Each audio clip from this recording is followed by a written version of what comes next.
Bonjour à toutes et à tous. C'est un méga book haul. Allons voir ensemble.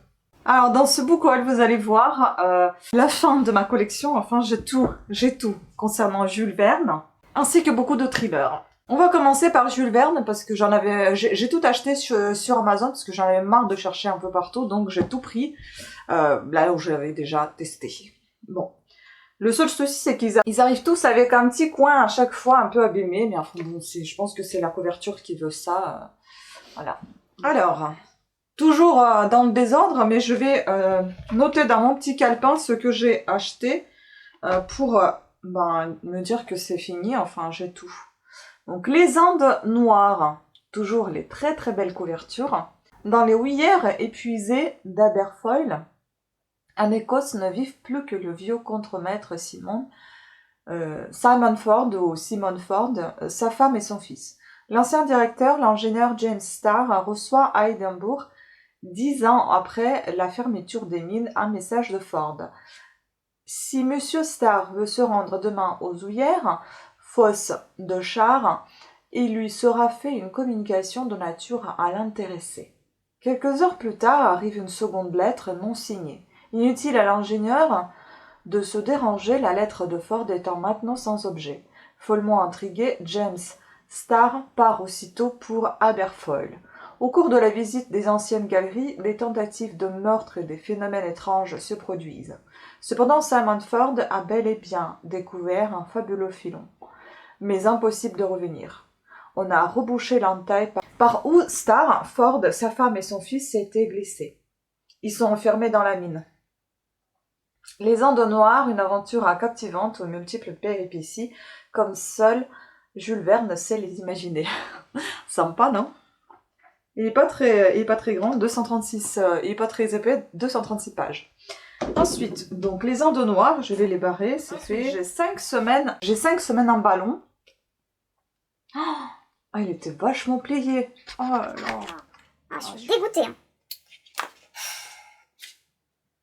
Environ 300 pages. Putain, mais comment ils peuvent faire ça? Ça m'énerve. Donc, environ 300 pages. Tenter de traverser l'Afrique d'Est en Ouest par la voie des airs, prétendre et survoler dans sa plus grande largeur le dangereux continent noir à bord d'une fragile nacelle livrée à tous les caprices des vents, c'était au temps de Jules Verne. Une entreprise d'une audace incroyable. Comme on peut s'y attendre, les 5 semaines qu'il faudra au docteur Fergusson et à ses 2 compagnons pour y parvenir seront pleines d'imprévus et des péripéties. Ce roman passionnera ceux qui s'intéressent au début de l'aéronautique et en général tous ceux qui aiment l'humour et la verve des voyages extraordinaires, dont 5 semaines en ballon ouvrant la série. Paru en décembre 1862, il eut un succès foudroyant, en France d'abord, puis dans le monde. Voilà, toujours des belles couvertures. Ensuite, la vidéo va être très longue, hein, je vous préviens. Servez-vous quelque chose à boire, à manger, je sais pas. Autour de la Lune. Comme prévu, de la Terre à la Lune, le 1er décembre 1800... c'est pas marqué.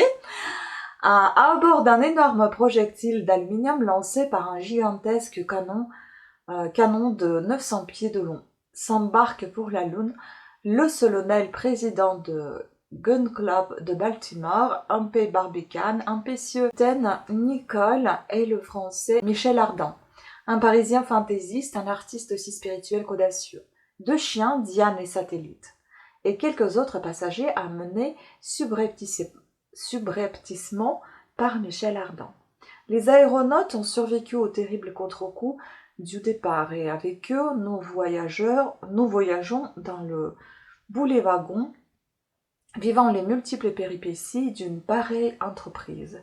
Mais pourront-ils revenir sur la Terre? Autour de la Lune, ce roman d'étourdissant aventure comptée avec des précisions d'astronome et une verve merveilleuse constitue avec de la Terre à la Lune une des plus audacieuses anticipations de Jules Verne. Et ici, nous avons un peu plus de 250 pages. Ensuite, bon, ils sont tous à peu près à 250 pages parce que ceux-là, à 250-300 pages parce que ceux-là, ils sont tous fins. Les tribulations d'un Chinois en Chine. Le richissime Chinois Kin Fo se découvre soudainement ruiné. L'existence qui lui paraissait jusqu'alors insipide lui devient insupportable. Il contracte une assurance vie de 200 000 $ en faveur de sa fiancée, Liu, et du philosophe Wang, son mentor et ami, à qui il demande de le tuer dans un délai de 2 mois, tout en lui remettant une lettre qui l'innocentera de ce meurtre. Avant le délai imparti, Kin Fo récupère sa fortune doublée. Plus question pour lui de renoncer à la vie. Mais Wang a disparu avec la lettre et il n'est pas homme à rompre une promesse. Voilà donc Kin Fo condamné à mort par ses propres soins. Une seule ressource, retrouver Wang. Et Kin Fo de se lancer dans le plus haletant des périples au pays du Céleste Empire. Récit alerte à l'intrigue est parfaitement menée, les tribulations d'un Chinois en Chine et un des joyaux des voyages extraordinaires du grand Jules Verne. Voilà, donc après il faudra que je me classe tout ça un peu par série, on va dire ça comme ça. Ensuite, non mais c'est... Les 500 millions de la Begum. Le docteur Sarrazin, paisible et savant français, se trouve soudain à la tête d'un fabuleux héritage, les 500 millions de la Begum Gokul. Mais le professeur Schultz revendique vigoureusement sa part. Les deux hommes finissent par s'entendre et partagent cette mirifique fortune. Tandis que le Français emploie son argent à l'édification d'une cité modèle Franceville, l'Allemand, lui, élève la cité de l'acier. Herr Schultz a tenu des propos alarmants sur Franceville. J'espère que l'expérience que nous ferons sur elle servira d'exemple au monde. Un jeune ami alsacien du docteur Sarrazin décide alors d'espionner les œuvres de Schultz et, se faisant passer pour un citoyen suisse, pénètre dans la cité de l'acier, forteresse jalousement gardée. Les 500 millions de la Begum, un des romans de Jules Verne, où le poids de l'histoire récente se fait sentir. Voilà, j'ai tout dans mon carnet. C'est déjà ça, j'ai tout barré. Donc la collection est complète. L'oncle Robinson. C'est vers 1861 que Jules Verne imagina de reprendre à sa manière le mythe de Robinson Crusoe. Le succès des 5 semaines en ballon orienta le romancier vers d'autres projets. Mais le manuscrit fut retrouvé dans ses archives acquises en 1981 par la ville de Nantes. Échoué sur une île déserte du Pacifique après la mutinerie de l'équipage du voilier qui les amenait vers les États-Unis, un couple et ses 4 enfants doivent apprendre à survivre. Aidé par l'oncle Robinson, un matelot reste fidèle. Puis nous avons Mistress Branican. San Diego, 1875. Le capitaine John Branican part en campagne à bord du Franklin, laissant derrière lui sa femme Dolly et leur jeune fils Watt. Les semaines passent et Dolly reste sans nouvelles de son mari. 3 ans et bien des drames plus tard, elle décide de mettre à profit un héritage inattendu en montant une expédition pour sillonner les mers du globe à la recherche de son époux. Sa quête l'amènera jusqu'au conflit de l'Australie où lors d'une périlleuse équipée à dos de chameaux, elle devra braver 1001 dangers avant de découvrir la vérité. Grand roman d'amour et d'aventure paru en 1891, écrit en hommage à la femme de John Franklin, grand explorateur disparu en 1845, alors qu'il recherchait le passage de nord à ouest. Mistress Branican dresse le flamboyant portrait d'une femme de caractère prête à affronter toutes les formes d'adversité. Celui-ci il est un peu plus épais que les autres et il est environ à 105 pages. Et encore 2, donc l'école des Robinson. Le jeune Godfrey mène une vie de privilégié chez son oncle William Calderop, l'homme d'affaires le plus riche de San Francisco. Bien qu'il aime la belle Fina, il s'entête à vouloir parcourir le monde sans elle avant de l'épouser. Son oncle accepte, à l'unique condition qu'il voyage avec son professeur de danse et de maintien, Tartelett. Il met alors à sa disposition l'un de ses bateaux en partance pour la Nouvelle-Zélande, le Dream. Mais celui-ci sombre en pleine mer. Seul rescapé de ce naufrage, Godfrey et Tartelett échouent sur une île déserte. Commence alors pour eux une vie de Robinson riche d'aventures et d'enseignements. Après l'oncle Robinson et l'île mystérieuse, Jules Verne signe, avec ce roman écrit en 1882, une nouvelle réécriture de Robinson Crusoe sur fond de roman d'apprentissage. Et enfin, le dernier de cette commande, donc un capitaine de 15 ans. Les pilgrims voguent vers l'Amérique. Dick Sand, jeune homme de 15 ans, y côtoie quelques passagers pittoresques. Mrs. Walden est le cousin Benedict et quelques noirs américains. Par un concours de circonstances des plus mystérieux, l'équipage disparaît. Dick se retrouve aux commandes, alors qu'il croit mener l'embarcation à son port. Le capitaine de 15 ans et ses compagnons se retrouvent en Afrique parmi les esclavagistes. Voilà, et celui-ci, il est à plus de 500 pages, donc environ 550, il est assez épais. Ensuite, ça m'énerve depuis tout à l'heure. Ça commence à me saouler. Je suis désolée, mais je ne sais pas ce qu'il a sur eux. C'est pas possible. C'est pas possible. Pas discret du tout. Bon, maintenant on va passer à tout ce qui est un peu glauque. Hein. Bah, c'est surtout les thrillers en fait. Ouais, j'ai succombé sur certains livres, à leur charme. Donc, Adler Olsen, je ne connais pas du tout cet auteur, malgré qu'il soit bien connu. Bref, aux éditions Livres de Poche, c'est un thriller qui s'appelle Selfie. En fait, l'image m'a plu, c'est même pas le mot selfie. Moi, j'ai beaucoup apprécié le vieux cahier, là, vous savez que mon amour pour les cahiers et les carnets, etc. Je l'ai pris pour tester aussi son écriture, puisqu'il est bien connu. Il a écrit tellement de bouquins et j'en ai lu aucun. Donc, j'ai envie de découvrir. Nouveau défi pour le département 5 de la police de Copenhague. Un serial chauffard dont les victimes sont des femmes jeunes, jolies et pauvres. Elles touchent les aides sociales et ne rêvent que d'une chose, devenir des stars de reality show. Sans imaginer un instant qu'elles sont la cible d'une personne dont le but est de les éliminer l'une après l'autre. L'inimitable trio formé par le cynique inspecteur Karl Mork et ses fidèles assistants Assad et Rose doit réagir vite. S'il ne veut pas voir le département 5 accusé de ne pas être assez rentable, mettre la clé sous la porte. Mais Rose, plus indispensable que jamais, est assaillie par les fantômes de son passé et sombre dans la folie. Avec plus de 16 millions d'exemplaires vendus dans le monde, l'auteur de Miséricorde, Grand Prix policier des lecteurs, de Elle et Prix Polar des lecteurs du livre de poche, est une star sur la scène du thriller.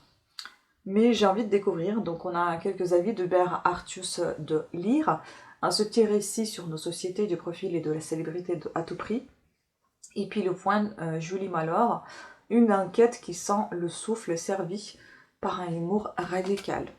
C'est assez épais comme bouquin, hein, il est environ à 750 pages, donc il est assez costaud. Ensuite, celui-ci, il faisait partie de ma wishlist depuis un petit moment, que je mettais d'ailleurs sur Instagram, il me semble. Donc, c'est un livre de François Baranger, je ne connais pas non plus, L'effet domino. Aux éditions Bragelonne. Ces éditions-là, j'ai jamais non plus acheté. Il y a un peu plus de 600 pages ici. Donc, moi, ce qui m'a interpellée, c'est surtout ce petit résumé. Mais derrière aussi, c'est plutôt pas mal, sur 4e de couverture. Donc, double 6, c'est un acharné du crime. Cambriolage, agression, braquage, la liste est longue. Puis un jour, un meurtre lui donne son billet pour le bagne. On raconte qu'il est devenu fou à Cayenne, qu'il s'est initié au vaudou, il serait couvert de tatouages ensorcelés qui lui donneraient plusieurs vies. Il a fini par s'évader. Quant à Paris, des crimes satanistes défraient la chronique. Je pense que ça va être un peu difficile à lire. Je crois qu'en fait, ce haut n'est pas prévu pour qu'on lève les bras. Paris 1907, un mystérieux assassin. À répétition, fait trembler la capitale. Dans la gorge tranchée de ses victimes, il abandonne un domino double et, sur les scènes de crime, d'étranges symboles ésotériques. La presse accuse Double 6, un ancien bagnard au torse tatoué à qui la rumeur prête plusieurs vies. Quand les policiers chargés de l'enquête sont à leur tour pris pour cible, le préfet Lépine fait appel à un secret à l'inspecteur Lassinière, connu pour son esprit sceptique. Assisté d'une jeune aristocrate aux élans féministes et d'un agent intrépide, Lassinière doit résoudre les énigmes élaborées par le tueur avec de plus en plus de perversité. Je pense que ça doit être assez complexe comme lecture. Théâtre fascinant d'une époque en plein basculement, l'effet domino séduira les lecteurs de thrillers comme des polars historiques et plus et plus généralement les amateurs de littérature populaire dans ce qu'elle peut offrir de meilleur.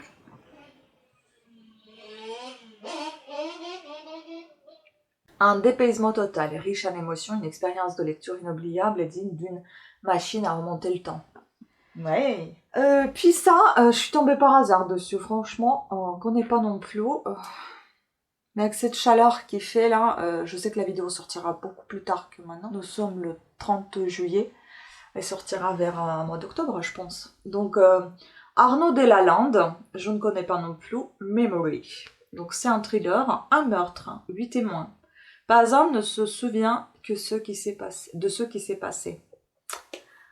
Poche, donc nous avons ici pas énormément de pages, 311 pages.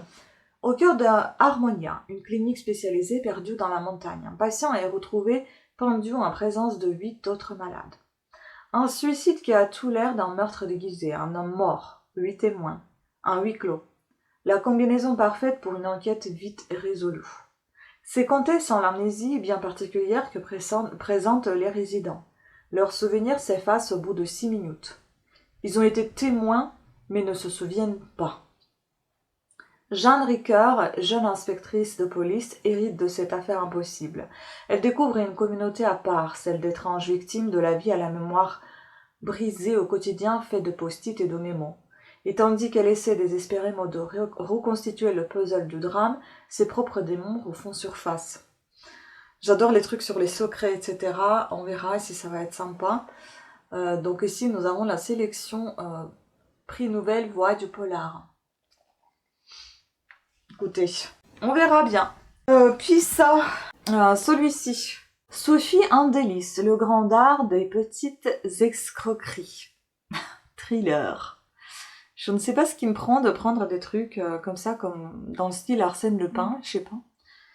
Alors, il y a 20 ans, sous l'emprise de l'alcool, Julia James a percuté au volant de sa voiture un grand être du domaine Saint-Just, laissant derrière elle un manuscrit inachevé et une jeune orpheline. Du moins est-ce ce que Clémence, sa fille, a cru pendant longtemps. Pourtant, d'après ses dessins réalisés par Julia, bien postérieurs, celui-ci n'est morte que 10 ans plus tard. Pourquoi le père de Clémence lui a-t-il caché la vérité? Et que savait vraiment Marius, l'éditeur de sa mère? Combien d'autres mensonges sont passés, recèle-t-il? Écriture alerte, humour corrosif, Sophie Andelis nous fait passer un bon moment, La Voix du Nord. Puis nous avons un avis de librairie La Procure à Paris, un roman à découvrir qu'on a du mal à lâcher, ça j'adore des choses comme ça. Télépro, un cocktail détonnant. Il y a aussi chez Pocket Les Gardiennes du Silence, ça doit être du même auteur. Écoutez, sympa, sympa. Nous avons ici environ 400 pages. J'aime beaucoup. Et j'aime beaucoup les couvertures sobres comme ça, j'aime bien. Sobre et sombre. Ensuite, j'ai pris celui-ci aussi qui était dans ma wishlist, pas très longtemps d'ailleurs. Je suis revenue en fait le chercher lui, parce que j'avais trop envie quand même de découvrir cette histoire un peu glauque. Donc ici nous avons, c'est un livre de Christophe Belzer, Le bagne des enfants, la colonie pénitentiaire de Belle-Île-en-Mer. Je vous en ai parlé, je crois, dans les vidéos précédentes. C'est un livre aux éditions collection, donc Histoire et Documents, édition DB. Ça se présente comme ça, si vous voulez, DB. Alors, nous avons ici pas énormément de pages, et c'est écrit, ah non, c'est écrit un peu petit quand même. Il y a aussi des illustrations, tiens. On est à peu près à 300 pages. Donc, fondé le... Déjà, il y a une coquille.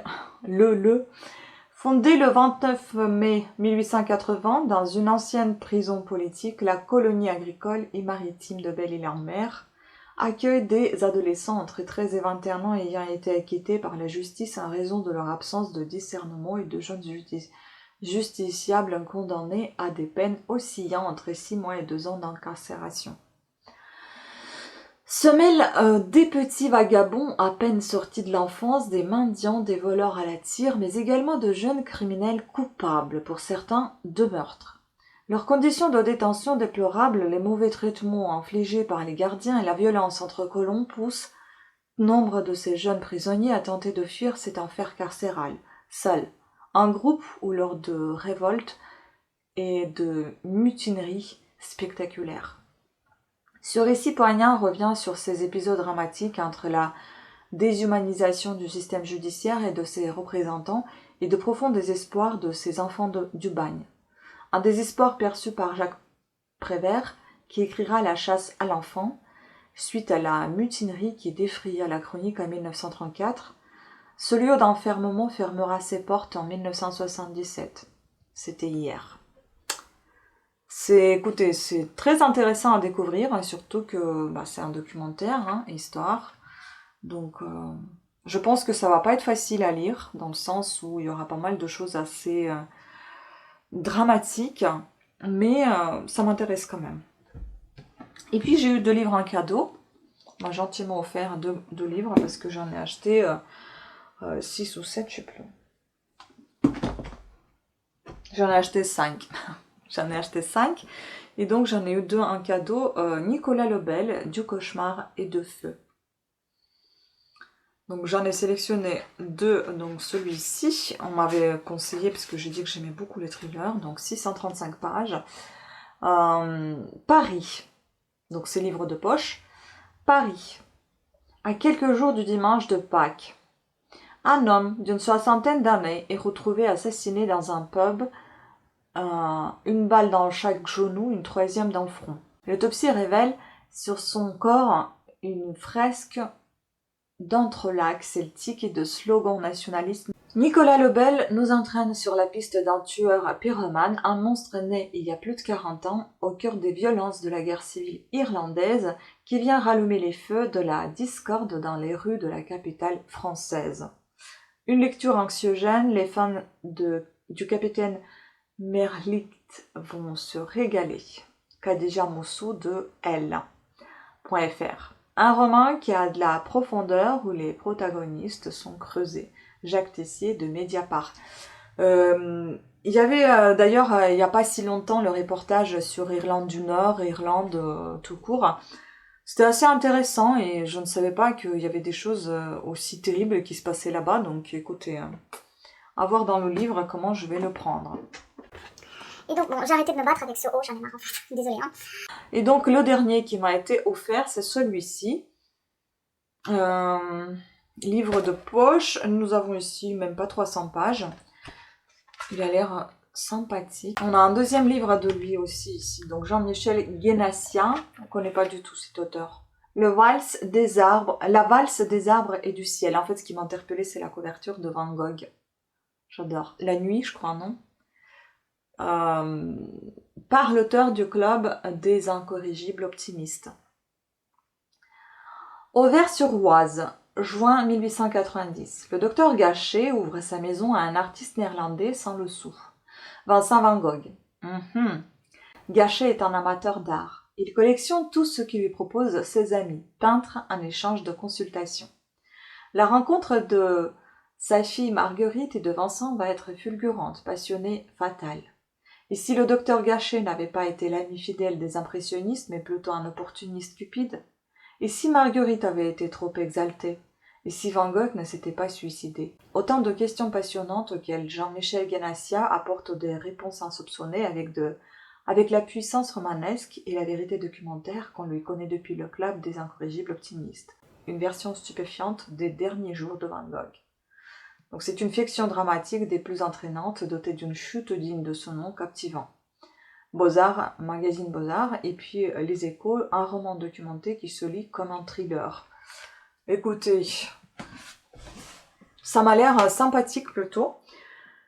Donc voilà, je pense que je me suis fait encore une fois plaisir. Donc maintenant à la lecture et au mois de septembre les suivantes, parce que je vais compléter encore mes sagas. Donc c'est le Arsène Lupin et puis je sais plus comment elle s'appelle cette saga. Mais bon, c'est une énième saga chez moi, donc celle-ci. Et puis aussi, je crois, Vivek Castanet sort aussi là. Et il y en a, je sais plus quoi encore. Les autres, c'est au début de l'année prochaine, je crois. Voilà. Donc voilà, moi je me suis promise de ne plus rien acheter, sauf compléter les sagas, les livres, enfin les séries de livres que j'ai déjà, enfin de les, pas les collectionner, mais de les avoir au complet, sauf si je n'aime pas ce que j'ai déjà acheté, je vais pas les compléter bien évidemment, mais si je les aime, j'aimerais bien les compléter. Après, bon, on n'est pas épargné par un petit coup de cœur, on sait jamais. Voilà, en fait, il faut que je sois pas stressée. Parce que quand je suis stressée, je dépense beaucoup. Donc vous pouvez vous imaginer, je suis très stressée. On dirait pas comme ça, hein. Bon, sur ce, je vous remercie beaucoup de votre attention. J'espère que cette vidéo vous aura plu. Pensez à me dire ce que vous en pensez de ces livres, hein, par exemple. Est-ce que vous aimez cette collection Hetzel, aux éditions Hetzel, enfin illustrations Hetzel de Jules Verne, en rouge? Est-ce que vous avez lu un de ces auteurs que je vous ai présenté, peut-être Olsen, c'est ça? Adler Olsen, peut-être Adler Olsen, je pense qu'il est quand même très connu. Est-ce que vous en connaissez d'autres, hein, enfin parmi ceux que je vous ai déjà présentés là? Et si oui, bah, qu'est-ce que vous en pensez? Si vous avez lu ou pas lu, est-ce que ça vous donne envie ou pas? Sans spoiler.